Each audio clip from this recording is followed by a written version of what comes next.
চৰকাৰে সময়মতে আমাৰ সকলোৰে কাৰণে কোভিড ভেকচিন দিব পৰা নাই। গতিকে এই মুহূৰ্তত আমি আমাৰ কেন্দ্ৰীয় কাৰ্যনিৰ্বাহকে কোভিড ভেকচিন সময়মতে অসমক দিব নোৱাৰাৰ কাৰণে আৰু বাকী ৰাজ্যবিলাককো দিব নোৱাৰাৰ কাৰণে আজি আমি এটা গৰিহণাৰ প্ৰস্তাৱ গ্ৰহণ কৰিছোঁ। কেন্দ্ৰীয় চৰকাৰৰ বিৰুদ্ধে এটা গৰিহণাৰ প্ৰস্তাৱ গ্ৰহণ কৰিছোঁ। এই ব্যৰ্থতাত আমি উদ্বেগ প্ৰকাশ কৰিছোঁ আৰু আমি দাবী জনাইছোঁ যে অতি সোনকালে কেন্দ্ৰীয় চৰকাৰে অসম আৰু অন্যান্য ৰাজ্যবিলাকক কোভিডৰ ভেকচিন দিয়াৰ কাম ভেকচিন সম্পূৰ্ণৰূপে 100% লোকক কোভিড ভেকচিন দিবৰ কাৰণে সম্পূৰ্ণ ড'জবিলাক দিয়াৰ ব্যৱস্থা গ্ৰহণ কৰিব লাগে। অক্টোবৰ মাহৰ 30 তাৰিখৰ ভিতৰত যদি কোভিড ভেকচিন দিয়াৰ কাম শেষ নকৰে তেতিয়াহ'লে আমাৰ ৰাইজৰ দলে কেন্দ্ৰীয় চৰকাৰ আৰু ৰাজ্য চৰকাৰৰ বিৰুদ্ধে ধাৰাবাহিক আন্দোলনৰ সিদ্ধান্ত গ্ৰহণ কৰিছে। আমি দোহাৰিছোঁ যে অক্টোবৰ মাহৰ 30 তাৰিখৰ ভিতৰত অসমৰ সকলো উপযুক্ত যোগ্য নাগৰিকক কোভিড ভেকচিন দিয়াৰ ব্যৱস্থা গ্ৰহণ কৰিব লাগে, শেষ কৰিব লাগে। আৰু যদি 30 অক্টোবৰৰ ভিতৰত সেই ভেকচিন দিয়াৰ ব্যৱস্থা গ্ৰহণ নকৰে তেতিয়াহ'লে ৰাইজৰ দলে 31 অক্টোবৰ তাৰিখৰ পৰাই বা নৱেম্বৰৰ 1 তাৰিখৰ পৰা ধাৰাবাহিক আন্দোলনৰ কাৰ্যসূচী গ্ৰহণ কৰিব। দ্বিতীয় বিষয়টো হ'ল যে কোভিড আৰু লকডাউনে সমগ্ৰ দেশৰ লগতে ৰাজ্যখনৰ অৰ্থনীতি চুৰমাৰ কৰি পেলালে। কিন্তু দুৰ্ভাগ্যজনকভাৱে ৰাজ্য চৰকাৰ আৰু কেন্দ্ৰীয় চৰকাৰ কোনো এখন চৰকাৰে আমাৰ কোভিডে ভাঙি পেলোৱা অৰ্থনীতিক সবল কৰিবৰ কাৰণে কোনো ধৰণৰ সুপৰিকল্পিত আঁচনি গ্ৰহণ কৰা নাই। সেইকাৰণে আজি ৰাইজৰ দলৰ কাৰ্যনিৰ্বাহকত প্ৰস্তাৱ গ্ৰহণ কৰা হৈছে যে অনতি বিলম্বে অসমৰ সকলো ক্ষতিগ্ৰস্ত নাগৰিককে তেওঁলোক খেতিয়কেই হওক বা তেওঁলোক দৈনিক হাজিৰা কৰা মানুহেই হওক, তেওঁলোক অটোলাই হওক বা কেব চালকেই হওক বা চিটি বাছ বা অন্যান্য বাছৰ মালিকেই হওক বা কৰ্মচাৰীয়ে হওক, পৰ্যটন উদ্যোগেই হওক বা দেশৰ আমাৰ ৰাজ্যখনৰ অন্যান্য উদ্যোগবিলাকেই হওক, ক্ষুদ্ৰ উদ্যোগৰ পৰা বৃহৎ উদ্যোগলৈকে, MSMEৰ পৰা বিগ ইণ্ডাষ্ট্ৰীলৈকে এই আটাইবিলাকক অনতিবিলম্বে ক্ষতিপূৰণ দিবৰ কাৰণে এক পেকেজ ঘোষণা কৰিব লাগে। আজি ৰাইজৰ দলে প্ৰস্তাৱ গ্ৰহণ কৰিছে যে বিধানসভাৰ অহা 13 আগষ্টৰ ভিতৰত যি অধিৱেশন শেষ হ'ব 13 আগষ্টৰ ভিতৰত কোভিড মহামাৰী আৰু লকডাউনৰ দ্বাৰা ক্ষতিগ্ৰস্ত হোৱা অসমৰ সকলো শ্ৰেণীৰ নাগৰিক, সকলো শ্ৰেণীৰ খেতিয়ক, দৈনিক মজুৰি কৰা মানুহৰ পৰা একেবাৰে হোটেল ইণ্ডাষ্ট্ৰীলৈকে, MSMEৰ পৰা বৃহৎ উদ্যোগলৈকে, অটো চালকৰ পৰা কেব চালক আৰু বাছ মালিকলৈকে এই আটাইবিলাককে, শিল্পীসকলৰ পৰা উকিলসকললৈকে এই আটাইসকলকে, থিয়েটাৰ শিল্পীসকলৰ পৰা উকিলসকললৈকে সকলোকে ক্ষতিপূৰণ দিবৰ কাৰণে এক পেকেজ ঘোষণা কৰিব লাগে। আৰু 13 আগষ্টৰ ভিতৰত যদি ক্ষতিপূৰণৰ ব্যৱস্থা কথা ঘোষণা নকৰে, অসম বিধানসভাৰ ভিতৰত যদি ক্ষতিপূৰণৰ কথা ঘোষণা নকৰে তেতিয়াহ'লে ৰাইজৰ দলে ক্ষতিপূৰণ বিচাৰি অচিৰেই ৰাজপথত নামিবলৈ অৰ্থাৎ আন্দোলনৰ কাৰ্যসূচী গ্ৰহণ কৰিবলৈ বাধ্য হ'ব।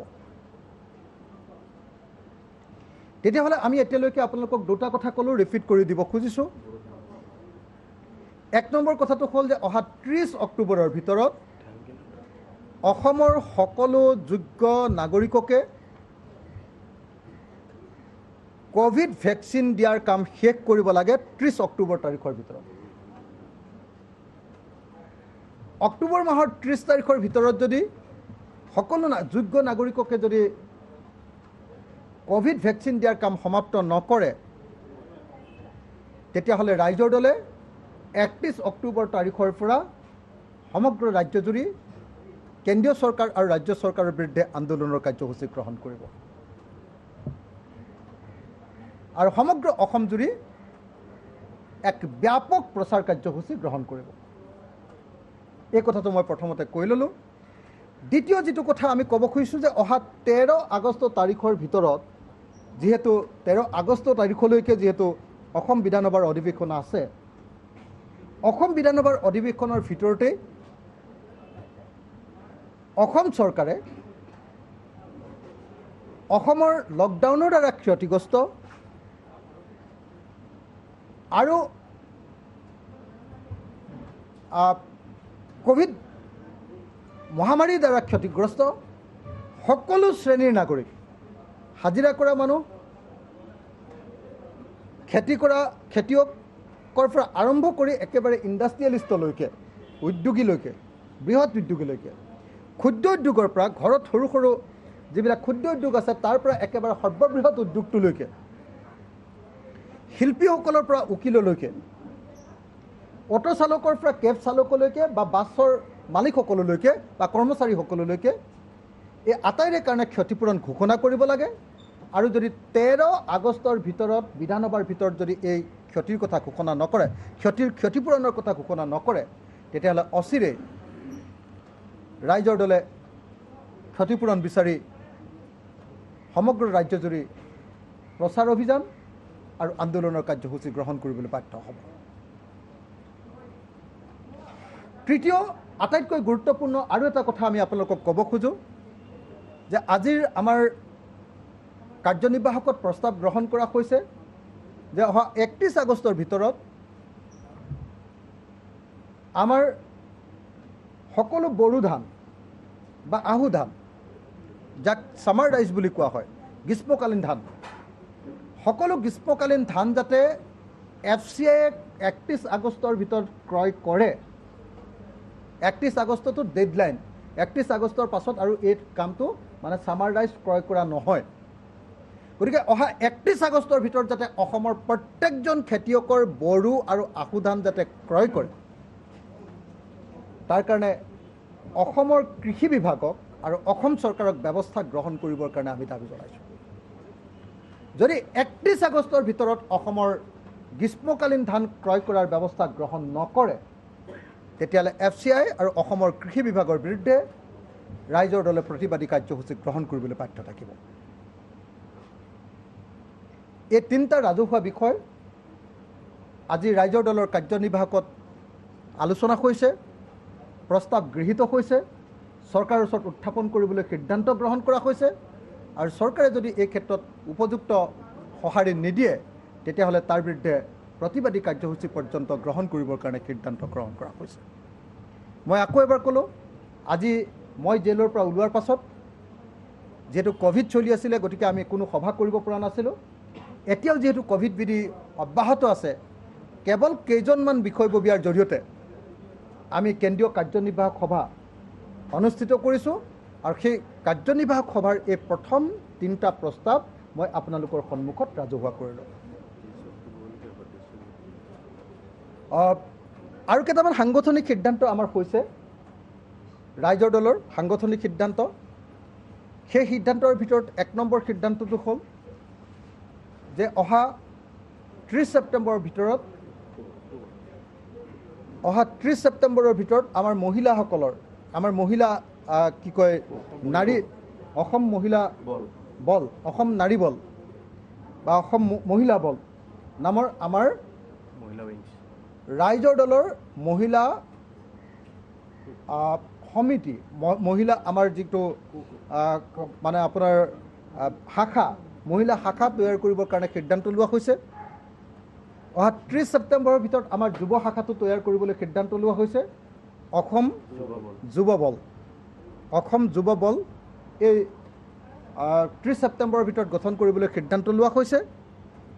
আৰু লগতে কোষসমূহ, চাহ শ্ৰমিক কোষ, সংখ্যালঘু কোষ, জনজাতি কোষ, অনুসূচিত জাতি কোষ, OBC কোষ, MOBC কোষ, এই আটাইবিলাক কোষ গঠন কৰিবৰ কাৰণে 30 ছেপ্টেম্বৰ আমাৰ সেই সময়সীমা নিৰ্ধাৰণ কৰা হৈছে।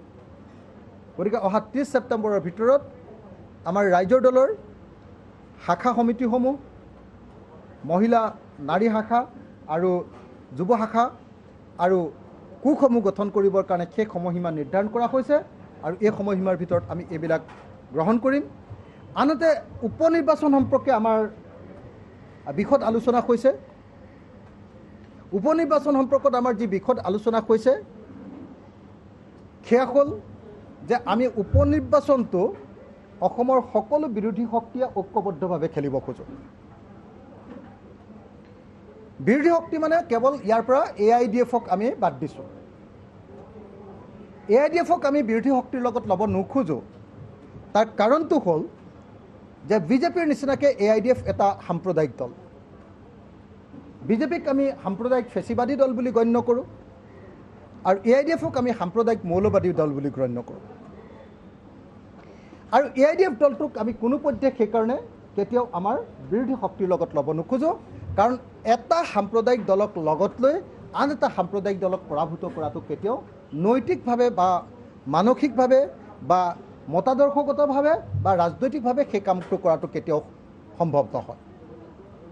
গতিকে আমি AIDF-ক আঁতৰ কৰি আন সকলো ৰাজনৈতিক দল, বিৰোধী ৰাজনৈতিক দল যেনে কংগ্ৰেছ, ৰাইজৰ দল, অসম জাতীয় পৰিষদ, CPI, CPIM, CPI-ML আৰু যিমান ৰাজনৈতিক সৰু সৰু ৰাজনৈতিক দল আছে আটাইবিলাক ৰাজনৈতিক দলে ঐক্যবদ্ধভাৱে আমি উপ নিৰ্বাচনত অংশগ্ৰহণ কৰিব খোজোঁ। এই সম্পৰ্কত আলোচনা কৰিবৰ কাৰণে আজি কংগ্ৰেছ দলৰ 3জনকৈ কাৰ্যকৰী সভাপতি আমাৰ দলৰ কাৰ্যালয়লৈ আহিব।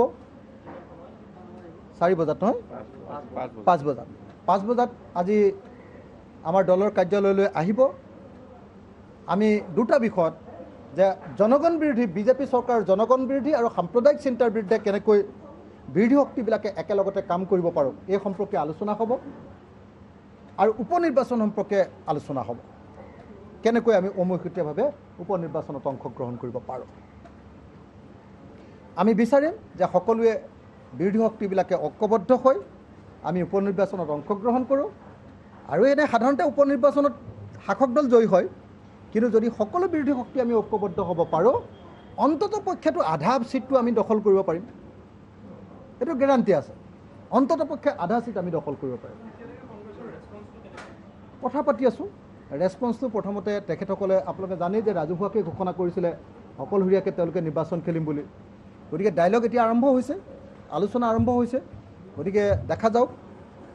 আমি এতিয়ালৈকে কোনো নিগেটিভ এতিয়ালৈকে আলোচনাত অন্ততঃ কোনো নিগেটিভ দেখা নাই।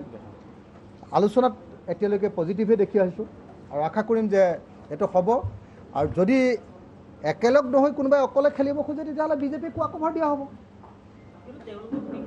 তো বিজেপিক যদি ৱাক অভাৰ কোনোবাই দিব খোজেতো তেতিয়াহ'লে সেইটোত আমি নাই। ৰাইজৰ দল আপোনালোকে সকলোৱে জানে যে গোটেই ভাৰতবৰ্ষৰ ভিতৰত কা আন্দোলনত আটাইতকৈ বা বিজেপিৰ এই যিটো ইমাৰ্জেঞ্চি পিৰিয়ড, আনডিক্লেয়াৰ্ড ইমাৰ্জেঞ্চি, নৰেন্দ্ৰ মোদীৰ যি ফেচিবাদী আনডিক্লেয়াৰ্ড ইমাৰ্জেঞ্চি, এই পিৰিয়ডটোত আটাইতকৈ নিৰ্যাতিত দলটোৱে হ'ল ৰাইজৰ দল। আগতে কৃষক মুক্তি সংগ্ৰাম সমিতি আছিলে, এতিয়া আমি ৰাইজৰ দল।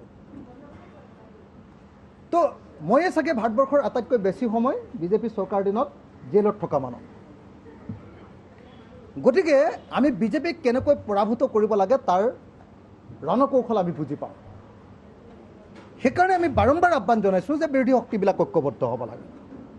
কিন্তু মই আকৌ এবাৰ আপোনালোকক পোনে পোনে ক'ব খোজোঁ যে AIDF-ৰ লগত কিন্তু আমি নাই। আপোনালোকে কোনোবাই যদি কয় যে নহয় AIDF-ক ল'ব লাগে, তেতিয়াহ'লে আমি ক'ম যে সেইটো প্ৰচেষ্টাত আমি থাকিব নোৱাৰোঁ। কাৰণ AIDF নামৰ দলটো এটা গোপাত পাত সাম্প্ৰদায়িক দল আৰু এটা সাম্প্ৰদায়িক দলক লগত লৈ আন এটা সাম্প্ৰদায়িক দলক কেতিয়াও শাসনৰ পৰা আঁতৰ কৰাটো সম্ভৱপৰ নহয়। আৰু বহুতে মোক কৈ থাকে যে আপোনালোকে মুছলমান দল এটা কিয় সাম্প্ৰদায়িক দল বুলি কয়, আৰে হিন্দু দল এটাকোতো আমি সাম্প্ৰদায়িক দল বুলি কৈছোঁ। বিজেপি RSS হিন্দু সাম্প্ৰদায়িক দল আৰু AIDF হ'ল মুছলমান সাম্প্ৰদায়িক দল। বহুতে কয় যে নহয় বদৰুদ্দিন আজমলে কোনোদিন সাম্প্ৰদায়িক কথা কোৱা নাই, সাম্প্ৰদায়িক এজেণ্ডা লোৱা নাই। আমি কওঁ যে যদি আপোনাৰ ৰামৰ নাম লৈ কি কয় আপোনাৰ জয় শ্ৰীৰাম লৈ যদি কোনোবাই ভোট বিচৰাটো সাম্প্ৰদায়িক হয় তা ইনশাআল্লাহ বা আল্লাহু আকবৰ মানে এই ধৰ্মীয় প্ৰশ্নটো বিচাৰিও যদি কোনোবাই ভোট বিচাৰে তেতিয়াহ'লে সেইটো সাম্প্ৰদায়িক দল আৰু বহুতে কয় যে নহয় তেওঁতো অসমৰ মানুহৰ কাৰণে মুছলমান মানুহৰ কাৰণে বহুত কাম কৰিছে মই তেখেতসকলক সুধিব খুজিছোঁ যিবিলাকে এইটো কথা কয় যে AIDF-এ মুছলমান মানুহৰ কাৰণে কাম কৰিছে মই এইটো কথা সুধিব খুজিছোঁ যে AIDF-এ আজিলৈকে মুছলমানসকলৰ কাৰণে কি কি কাম কৰিলে মুছলমানৰ আটাইতকৈ ডাঙৰ সমস্যা NRC সমস্যা সমাধান কৰাৰ ক্ষেত্ৰত AIDF-ৰ ভূমিকা কি মুছলমানসকলৰ আটাইতকৈ ডাঙৰ সমস্যা ডি ভোটাৰ সমস্যা সমাধান কৰিব পাৰিলেনে AIDF-এ মুছলমানসকলৰ আটাইতকৈ ডাঙৰ সমস্যা ডিটেনশ্যন কেম্পৰ পৰা কোনোবা মুছলমান মানুহক AIDF-এ বচাব পাৰিলেনে বা এই বিষয়বিলাকক লৈ তেওঁলোকে প্ৰধানমন্ত্ৰীৰ লগত কেতিয়াবা ডাইলগত গৈ তেওঁলোকে সেই সমস্যাটো সমাধান কৰিলেনে আজি তেওঁলোকে হয়তো ক'ব যে নহয় আমি কোৰ্টত কেছ দিছোঁ আৰে কোৰ্টত কেছ দিয়া বাদ দিয়া তোমালোকে যাক আটাইতকৈ ভাল মুখ্যমন্ত্ৰী বুলি কৈছা হিমন্ত বিশ্ব শৰ্মা তেওঁলোকৰ মতে অসমৰ শ্ৰেষ্ঠ মুখ্যমন্ত্ৰী হিমন্ত বিশ্ব শৰ্মা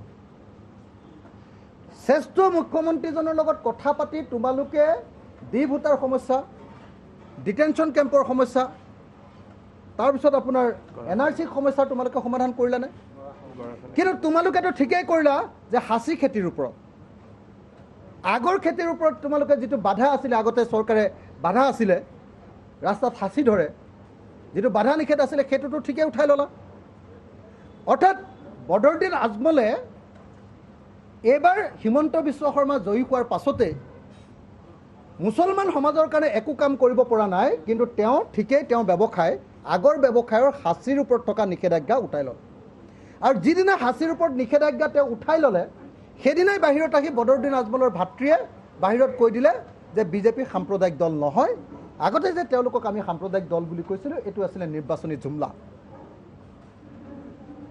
গতিকে ভাৰতবৰ্ষৰ আটাইতকৈ ডাঙৰ সাম্প্ৰদায়িক দল যি সাম্প্ৰদায়িক দলটোৰ দিনত মুছলমানসকলে কোনো পধ্যে শান্তিত থাকিব পৰা নাই কেতিয়াবা গো মাংস খোৱা বন্ধ কৰিছে কেতিয়াবা মাদ্ৰাছা বন্ধ কৰিছে সকলো সময়তে মুছলমানসকলকে ভাৰতবৰ্ষৰ আটাইতকৈ ডাঙৰ অপৰাধী সজাইছে যি চৰকাৰে মুছলমানসকলক সকলো কথাতে কাঠগড়াত থিয় কৰাইছে সেই দলটোক আজি কৈছে যে সেই দলটো বিজেপি RSS AIDF-ৰ মতে বোলে সাম্প্ৰদায়িক দল নহয় AIDF-ৰ মতে ভাৰতবৰ্ষৰ আটাইতকৈ শ্ৰেষ্ঠ মুখ্যমন্ত্ৰীজনৰ নাম হিমন্ত বিশ্ব শৰ্মা গতিকে তাৰ পাছত তেওঁলোক মুছলমানৰ পক্ষত থকা এটা দল বুলি ক'ব পাৰিনে নোৱাৰি তেওঁলোকে মুছলমানক ৰাজনীতিত আনিছে আৰু মুছলমানৰ কাৰ্ডখন ব্যৱহাৰ কৰি তেওঁলোকে সাম্প্ৰদায়িক ৰাজনীতি যেনেকৈ AIDF-এ কি কয় বিজেপিয়ে হিন্দু সাম্প্ৰদায়িকতা কৰিছে এইফালে হিন্দু সাম্প্ৰদায়িকতা যদি কৰে তেতিয়াহ'লে মুছলমান সাম্প্ৰদায়িকতাটো কৰি দিলে হিন্দু সাম্প্ৰদায়িকতাটো কৰিবলৈ বিজেপিৰ কাৰণে ভাল কাৰণে এতিয়া আমি কৈছোঁ যে AIDF আৰু বিজেপি RSS এটা মুদ্ৰাৰ ইপিঠি সিপিঠি এই কথাটো কোৱাৰ কাৰণে মোক কোনোবাই বেয়া পাইছে আৰু কোনোবাই পদত্যাগো কৰিছে আমাৰ পাৰ্টিৰ পৰা কিন্তু তাৰ পাছতো আমি কেতিয়াও বিচলিত হোৱা নাই আমি আমাৰ স্থিতিত সদায় একেই আছোঁ যিদিনাৰ পৰা ৰাইজৰ দল জন্ম হৈছে সেইদিনাৰ পৰা আমি কৈছোঁ যে বিজেপি আৰু RSS আমাৰ আটাইতকৈ ডাঙৰ শত্ৰু আৰু তাৰ পাছতে এটা ডাঙৰ শত্ৰু হ'ল সাম্প্ৰদায়িক AIDF গতিকে সেই দুটাৰ পৰা আমি আঁতৰি আছোঁ আৰু ভৱিষ্যতেও আঁতৰি থাকিম আমাক কোনেও কেতিয়াও এই দুটা ক্ষেত্ৰত কেতিয়াও কম্প্ৰমাইজ কৰা আপোনালোকে দেখিবলৈ নাপাব সেইটো নিৰ্বাচনতে হওক সেইটো অন্য কথাতে হওক আমি কেতিয়াও তেওঁলোকৰ লগত আপোচ নকৰোঁ দুটা শক্তিৰ লগত এটা হ'ল বিজেপি RSS আৰু আনটো হ'ল AIDF আৰু বহুতে কয় AIDF-ৰ বিষয়ে মোক বহুতে সুধি আছে যে আপুনি মুছলমান দল এটা কেনেকৈ কিয় সমালোচনা কৰিছে আৰু যদি ইমান মুছলমান দল হয় মুছলমানসকলৰ বানপানী আৰু গৰাখহনীয়া সমস্যাৰ সমাধান কৰিবৰ কাৰণে AIDF-ৰ কি অৱদান আছে মুছলমানসকলৰ শিক্ষাৰ সমস্যাটো সমাধান কৰাৰ ক্ষেত্ৰত AIDF-ৰ কি অৱদান আছে কিন্তু ঠিকেই আগৰৰ ওপৰত তেওঁ নিষেধাজ্ঞা উঠাই ল'লে বিজনেছটো ঠিকেই কৰি আছে AIDF কৰি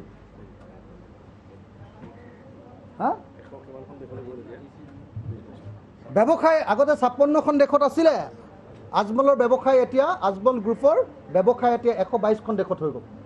কাৰ দিনত? বিজেপি আৰু RSSৰ দিনত। তাৰমানে ব্যৱসায় ঠিকে বহাই আছে, কিন্তু মুছলমানসকলৰ সমস্যাৰ সমাধানৰ কাৰণে কোনো ব্যৱস্থা লোৱা নাই। গতিকে এই মুহূৰ্তত মই আপোনালোকক আকৌ এবাৰ ক'ব খুজিছোঁ যে এই দুটা শক্তিৰ বিৰুদ্ধে ৰাইজৰ দল, যেতিয়ালৈকে ৰাইজৰ দল থাকিব আৰু যেতিয়ালৈকে ৰাইজৰ দলত মই থাকিম, বাকীসকলতো থাকিবই, মই এইটো বেছি জোৰ দিবৰ কাৰণে কৈছোঁ যে যেতিয়ালৈকে ৰাইজৰ দলত অখিল গগৈ থাকিব, ৰাইজৰ দলে কেতিয়াও বিজেপি, RSS আৰু AIDFৰ লগত কেতিয়াও বুজাবুজি নকৰে, কেতিয়াও, নেভাৰ। এইটো নহ'ব। যোনে যি কথা নকওক লাগিলে, কোনোবা বুদ্ধিজীৱীয়ে আমাক ফৰমাইজ দিয়ক, কোনোবা বিৰাট ডাঙৰ পণ্ডিতে আমাক ফৰমাইজ দিয়ক, কাৰো কথা মতে বিজেপি আৰু RSSৰ লগত আৰু AIDFৰ লগত কেতিয়াও আমাৰ বুজাবুজি নহ'ব। এই কথাটো আমাৰ নীতি, আৰু এই নীতিৰ পৰা ৰাইজৰ দল কেতিয়াও আমি আঁতৰি নাহোঁ। এতিয়া আৰু কিবা ক'বলগীয়া আছে?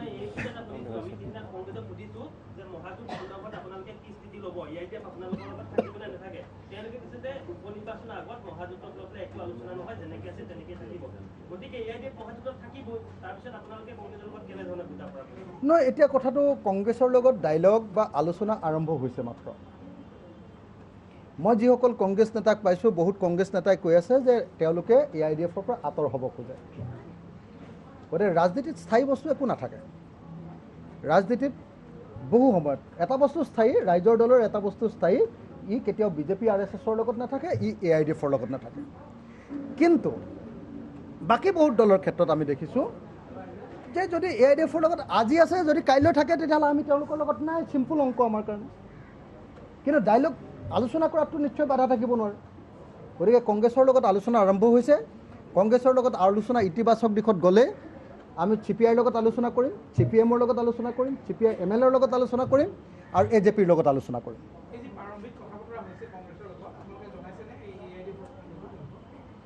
সব কথা একদম আমাৰ স্থিতি সদায় ক্লিয়াৰ। মই যিমানবিলাক বিধায়কক বিধানসভাত কংগ্ৰেছ দলৰ বিধায়কক লগ পাই আছোঁ, সকলোকে মই ক্লিয়াৰলি কৈছোঁ যে আমি AIDF থকালৈকে কেতিয়াও আপোনালোকৰ লগত থাকিব নোৱাৰোঁ।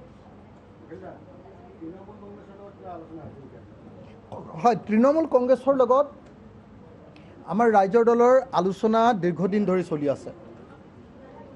ফৰ্মেলি তৃণমূল কংগ্ৰেছৰ লগত 3বাৰ এতিয়ালৈকে ৰাইজৰ দলে, মই নিজে 3বাৰ আলোচনাত বহিছোঁ।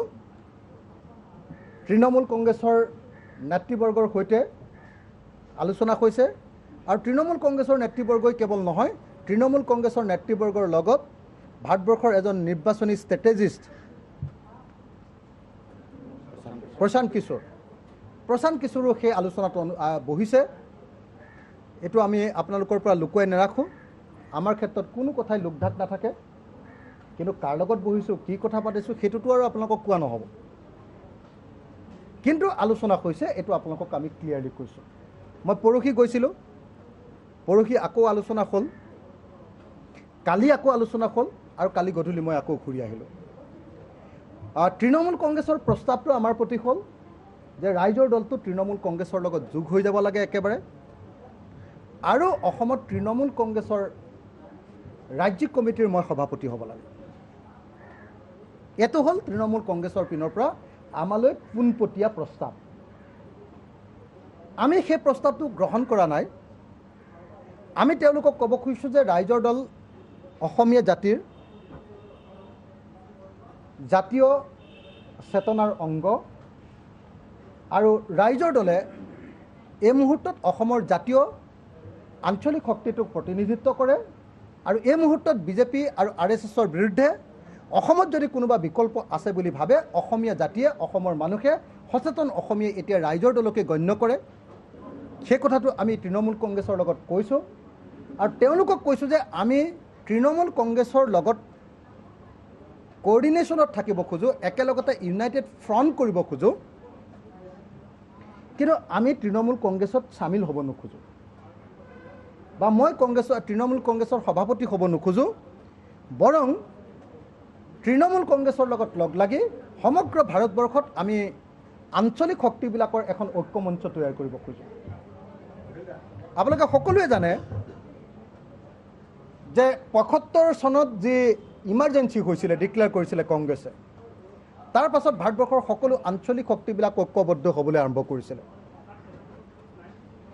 এতিয়া আনডিক্লেয়াৰ্ড যি ইমাৰ্জেঞ্চি ভাৰতবৰ্ষত চলি আছে বিজেপি আৰু RSS চৰকাৰৰ, সেই আনডিক্লেয়াৰ্ড ইমাৰ্জেঞ্চিৰ পাছত সমগ্ৰ ভাৰতৰ আঞ্চলিক শক্তিবিলাক আৰু বিজেপি RSS বিৰোধী শক্তিবিলাক, ৰাজনৈতিক শক্তিবিলাক আমি সকলোৱে একলগ হ'বৰ কাৰণে চেষ্টা অব্যাহত ৰাখিছোঁ।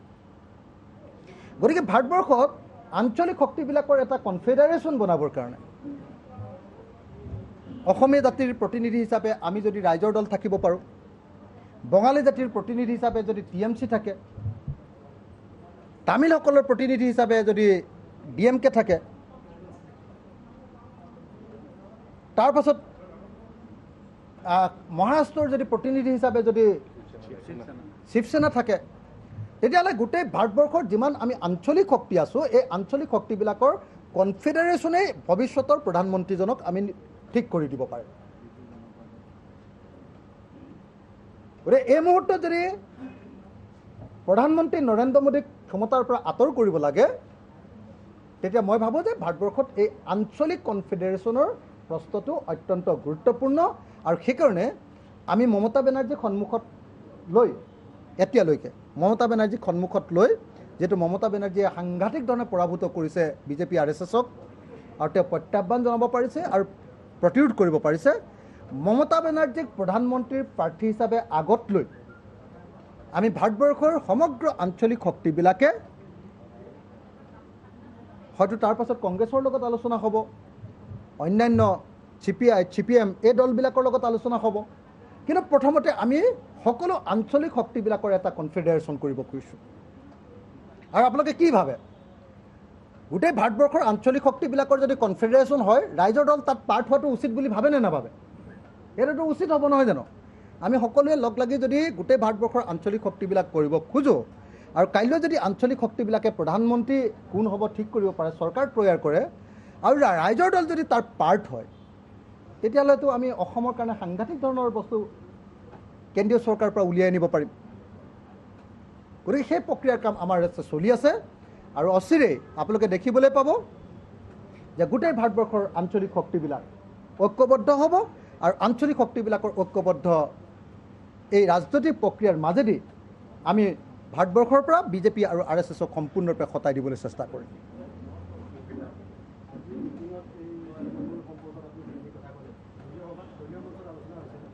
এতিয়ালৈকে সেইটো আলোচনা হোৱা নাই, আলোচনা হ'ব, কাৰণ তাৰ আগতে আমাৰ সাংগঠনিক কিছু কাম আছিলে, সেই কামবিলাক চলি আছে। আমি গোটেই দিন ৰাতি যিহেতু বহিম, গতিকে নিশ্চিতভাৱে তৃণমূল কংগ্ৰেছৰ লগত আমি কেনেকৈ থাকিম, তেওঁলোকৰ পৰা দিয়া প্ৰস্তাৱ, মমতা বেনাৰ্জীৰ পৰা প্ৰস্তাৱটো হ'ল যে আমি নিজে তৃণমূল কংগ্ৰেছটো অসমত নেতৃত্ব ল'ব লাগে, সেই প্ৰস্তাৱটো আলোচনা হ'ব। আমি গণতান্ত্ৰিক দল, সকলো প্ৰস্তাৱ আমাৰ মঞ্চত আলোচনা হয় আৰু আমাৰ মঞ্চত কোনো এনেকুৱা হায়াৰকি নাই। আমি গণতান্ত্ৰিকভাৱে আমাৰ মঞ্চত সকলো কথা আলোচনা কৰোঁ আৰু সেই কথা আজি ৰাজহুৱাভাৱে আলোচনা হৈছে আৰু আজিয়ে সেই সম্পৰ্কত নিশ্চিতভাৱে তৃণমূল কংগ্ৰেছৰ লগত আমি কেনেকৈ থাকিম এই সম্পৰ্কে নিশ্চিতভাৱে এটা স্থিৰ সিদ্ধান্তত আমি উপনীত হ'ম।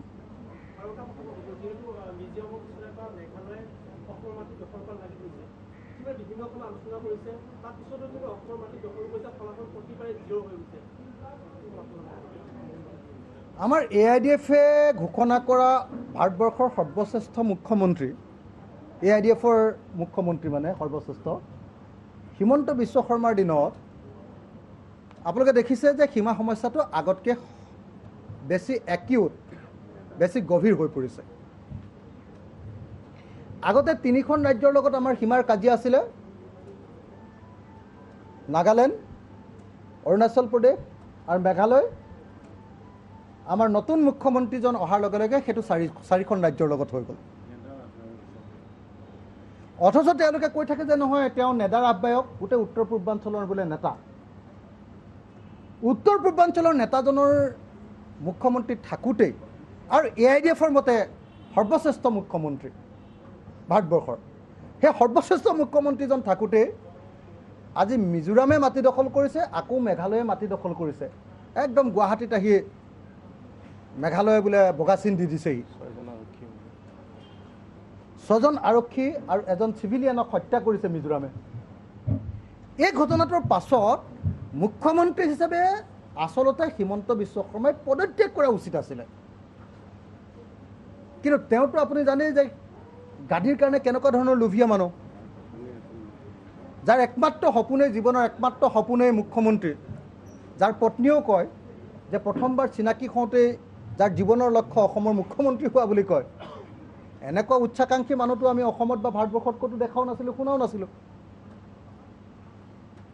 গতিকে তেওঁতো ক'তনো পদত্যাগ কৰিব, গাদীনো ক'ত এৰিব। কিন্তু অসমৰ প্ৰত্যেকজন নাগৰিকে এই কথাটো বুজি উঠা দৰকাৰ যে মুখ্যমন্ত্ৰী হিমন্ত বিশ্ব শৰ্মাৰ হাতত অসমৰ ভূমি আৰু অসমৰ সীমা আৰু অসমীয়া মানুহৰ জীৱন আৰু জীৱিকা কেতিয়াও নিৰাপদ নহয়। এই কথাটো আমি প্ৰত্যেকজন অসমীয়াই উপলব্ধি কৰা দৰকাৰ। গতিকে মই আৰু এটা কথা কৈ যাব খুজিছোঁ যে মিজোৰামৰ বিৰুদ্ধে কালিৰ পৰা অৰ্থনৈতিক অৱৰোধ তাৰ চিভিল ছ'চাইটি অৰ্গেনাইজেশ্যনবিলাকে তাত থকা বৰাক উপত্যকাৰ সংগঠনবিলাকে ইতিমধ্যে অৰ্থনৈতিক অৱৰোধ উঠাই লৈছে। এইটোক আমি ৱেলকাম কৰিছোঁ, এইটোক আমি আদৰণি জনাইছোঁ। কিন্তু একেটা সময়তে এই কথাটো ক'ব খুজিছোঁ যাতে অসম চৰকাৰে যাতে কেতিয়াও তেল মাৰিবলৈ গৈ তোষামোদ কৰিবলৈ গৈ অসমৰ মাটি যাতে কেতিয়াও এৰি নিদিয়ে আৰু সীমা সমস্যাটোৰ যাতে স্থায়ী মীমাংসা নোহোৱা পৰ্যন্ত এইটোক অভিযান হিচাপে শেষ কৰিব লাগে, নহ'লে কিন্তু কেতিয়াও খুদাই এৰা নহ'ব অসম চৰকাৰৰ। Thank U.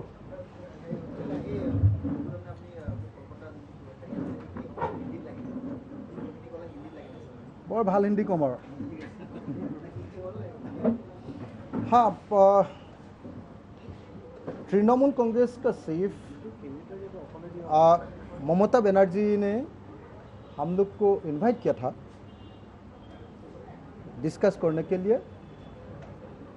उस लोग का प्रपोजल था कि राइजर दल और मैंने अखिल गोगोई ने जल्दी से जल्दी टीएमसी में ज्वाइन करो और टीएमसी का स्टेट का प्रेसिडेंट हो। लेकिन अभी तक राइजर दल ने इसका ऊपर कोई डिसीजन नहीं लिया है। आज हम लोग का पार्टी का एग्जीक्यूटिव कमेटी का बैठक चल रहा है, इसका ऊपर डिस्कस होगा। सारा दिन सारा रात हम लोग का इस विषय पर चर्चा होगा और चर्चा का बाद एक डिसीजन में आ जाऊंगा। लेकिन हम लोग का जो सबसे जो इंटरेस्ट है, ये इंटरेस्ट यही है कि इंडिया का जितना रीजनल फोर्सेस है, रीजनल पॉलिटिकल पार्टीज है, सबको इकट्ठा करने के लिए और रीजनल फोर्सेस का एक कॉन्फेडरेशन बनाने का काम में हम लोग तो जड़ित हो गया है।